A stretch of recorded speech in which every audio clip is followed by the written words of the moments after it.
राज्यातील महापालिका निवडणुकांसाठी उमेदवारी अर्ज भरण्याचा शेवटचा दिवस। अर्ज भरण्यासाठी उरले अवघे काही तास। इच्छुक उमेदवारांची धाकधूक वाढली तर एबी फॉर्म दिलेल्यांची अर्ज भरण्यासाठी धावपळ।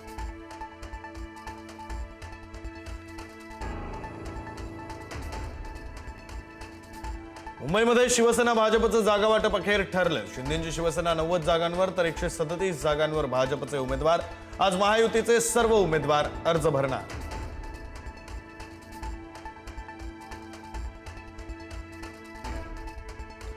मुंबई पाठोपाठ ठाण्यातही भाजप आणि शिवसेनेचा तिढा सुटला। ठाण्यामध्ये युतीचा फॉर्म्युला ठरला। ठाण्यात शिंदेची शिवसेना 87 आणि भाजप 40 जागांवर लढणार।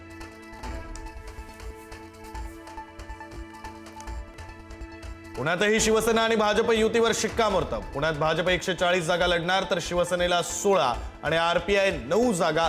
भाजपनं सोडलेल्या जागांवर शिवसेना उमेदवार देणार असल्याची माहिती।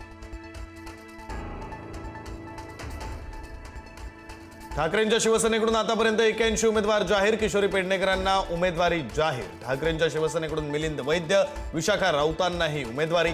एकूण 3 माजी महापौर निवडणुकीच्या रिंगणात।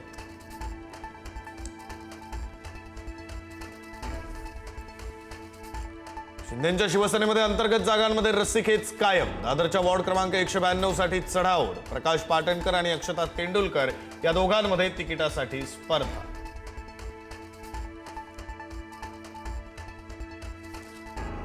भाजपच्या 66 जणांच्या पहिल्या यादीमध्ये 20 अमराठी उमेदवारांची नावं। अमराठी नावांवरून भाजप मनसेच्या निशाण्यावर। भाजपचा खरा चेहरा उघड। संदीप देशपांडेंची टीका।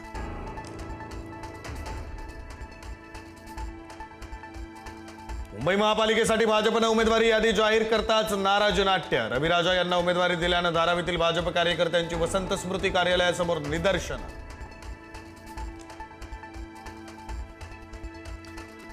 संभाजीनगरमध्ये शिवसेना भाजप युतीवर अनिश्चिततेचं सावट। काल दिवसभर झालेल्या बैठकांनंतरही युतीवर शिक्कामोर्तब नाही। शिरसाट आज भूमिका जाहीर करणार।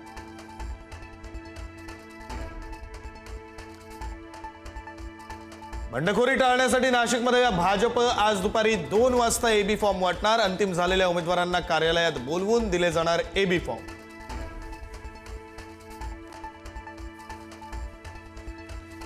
नागपुरात भाजपकडून अनेक दिग्गज माजी नगरसेवकांना डच्चू। भाजपकडून सुमारे 20 पेक्षा अधिक तरुण उमेदवारांना संधी। उमेदवारी न मिळाल्यानं अनेक इच्छुक नाराज। नवी मुंबईमध्ये भाजप सेना युती तुटण्याच्या स्थितीत। शिवसेनेला हव्यात 57 जागा। भाजपकडून 20 जागांचा प्रस्ताव। रवींद्र चव्हाण आणि गणेश नाईकांमध्ये तब्बल 3 तास खलबतं।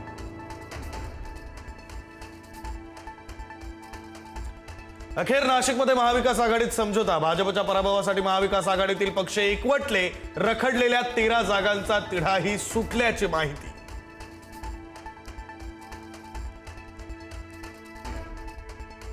मुंबईतील हवा प्रदूषण जैसे थे। अजूनही मुंबईचा AQI 200च्या आसपास। मुंबईकरांना श्वास घेणेही कठीण। चारकोप, देवनार, जुहू, शिवाजीनगरमधील हवा झाली विषारी।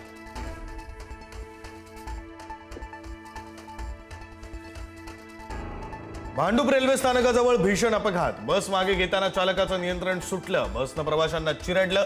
4 जणांचा मृत्यू तर 9 जण जखमी। अपघाताचा सीसीटीव्ही समोर। मृतांच्या वारसांना 5 लाख रुपयांची मदत।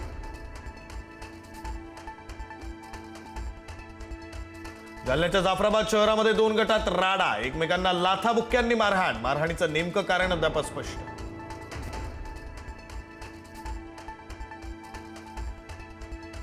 बुलढाण्याच्या मेहकरमध्ये दुहेरी हत्याकांड। पतीकडून पत्नी आणि 4 वर्षाच्या मुलाची कुऱ्हाडीनं हत्या। चारित्र्याच्या संशयावरून पत्नीची हत्या।